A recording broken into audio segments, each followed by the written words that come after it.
পড়ি ক্লাস 10 এ উপরে এটা হচ্ছে আমাদের মাছের বাজেট এটা কোন দোকানে আসতে তো বড় ক্লাসে পড়ে কোন ক্লাসের কথা বলে? এসো মাছ মাছ মাছ দেখছেন এই পুকুরে তো আপনি এই পুকুরে স্যার তাই আপনার জায়গায় মাছের ফার্ম এই জায়গাগুলো আরো ভালো হয়েছে এই হচ্ছে এই জায়গা কিছুগুলো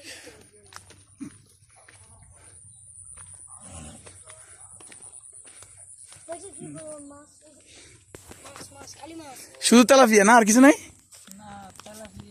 তেলাপিয়া না? কয় মাস হয়েছে তেলাপিয়ার বয়স?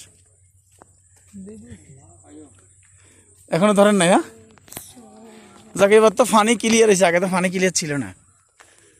এটা কই ইয়ার বিশালে কত আড়া আসে আকিল গাবে কোন ইয়া থাক কিসমতে নাই, আমরা কিতাম আব্বা এত জমি আর লইতে কইছি আগে কইছি হাতে